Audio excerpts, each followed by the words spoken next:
नमस्कार दोस्तों। तो दोस्तों हम पढ़ रहे थे आयुर्वेद के बारे में। तो हमने उसमें वात पित्त कफ के बारे में समझ लिया था कि वात पित्त कफ क्या होता है, इसके गुण कौन कौन से हैं। ठीक है, उसके बारे में हमने जान लिया था। तो आज की वीडियो में हम पढ़ेंगे कि हमारे शरीर में जो धातु होती है वो क्या होती है और कितनी होती है। ठीक है ना, तो इसके बारे में हम पढ़ेंगे।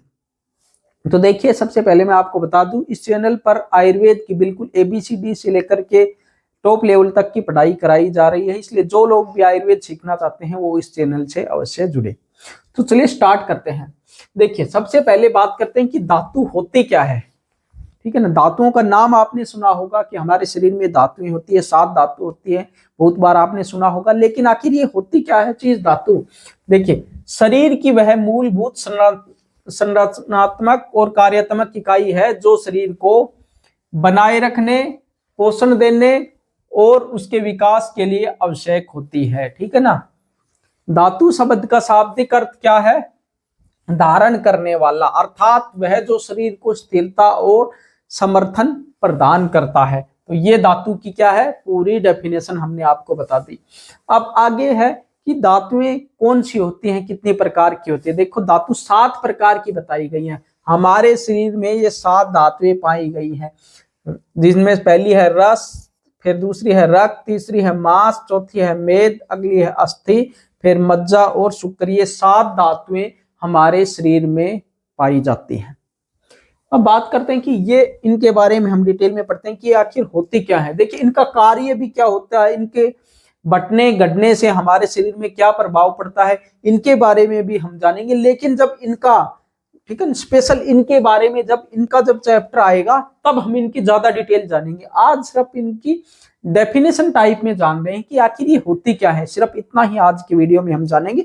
बाकी जब इन सभी का डिटेल के बारे में हम इन सभी में जब डिटेल में पढ़ेंगे ना, तो सारी चीजें आपकी क्लियर हो जाएंगी। ठीक है ना, तो आपको घबराने की जरूरत नहीं है, कहीं आप ये सोचो कि भाई इतने से क्या होगा, चिंता करने की जरूरत नहीं है। आपको सारी चीजें इस चैनल पर कराई जाएंगी। तो देखिए क्या होता है। सबसे पहले रस। रस किसको कहते हैं, कि रस होता क्या है? वह तरल पदार्थ जो भोजन के पचने के बाद पहले चरण में बनता है। ठीक है, यानी कि भोजन को जब हम भोजन करते हैं, उसके पचने के बाद जो पहले चरण में जो बनता है उसको हम रस बोलते हैं। और इसका काम क्या है, ये शरीर को पोषण प्रदान करता है। ठीक है, ये शरीर को पोषण प्रदान करता है। अगला है फिर रक्त। रक्त के बारे में आप सभी जानते हो, यानी कि खून, ब्लड, कुछ भी बोल सकते हैं, तो वो है रक्त। तीसरा है मांस। मांस के बारे में भी वैसे तो आप सभी जानते हो, ये कहां पाया जाता है? हड्डियों और त्वचा के बीच में। ठीक है ना। चौथा है मेद। आखिर मेद क्या होता है? देखिए इसको, ये क्या होता है? शरीर में वसा के रूप में संग्रहित, यानी कि शरीर में जो वसा होती है वसा के रूप में संग्रहित होता है, वह उसको क्या कहते हैं? मेद। और ऊर्जा का यह भंडार है। ठीक है, ऊर्जा प्रदान करने का कार्य करता है। अगली है अस्थि। अस्थि यानी कि हड्डी कह दो, बोन्स कह दो, इसको आप सभी लोग जानते होंगे, हड्डियों का। तो ठीक है, शरीर को आकार प्रदान करने का इसका कार्य है। अगला है मज्जा। कि मज्जा क्या होती है? देखो, हड्डियों के अंदर मौजूद तंतु या मस्तिष्क और स्नायु तंत्र से संबंधित है। ठीक है ना, मज्जा।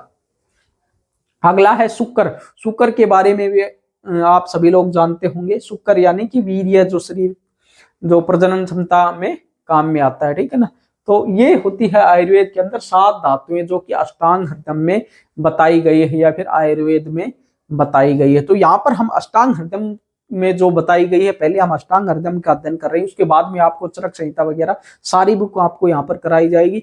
मेडिसिन की भी जितनी भी बुक है, मेडिसिन के बारे में भी इसमें आपको पढ़ाया जाएगा। ठीक है ना, इसलिए इस चैनल पर यदि आप कोई आयुर्वेद, और फिर आगे हम इस चैनल पर होम्योपैथी के बारे में पढ़ेंगे, यानी कि आयुर्वेद और होम्योपैथी के बारे में जो भी सीखना चाहते हैं वो इस चैनल से अवश्य जुड़े। यदि आपको वीडियो पसंद आते हैं तो वीडियो को लाइक व शेयर अवश्य करें। तो मिलते हैं अगली क्लास में कुछ नई जानकारियों के साथ। तब तक बने रहेगा हमारे साथ। जय हिंद, वंदे मातरम।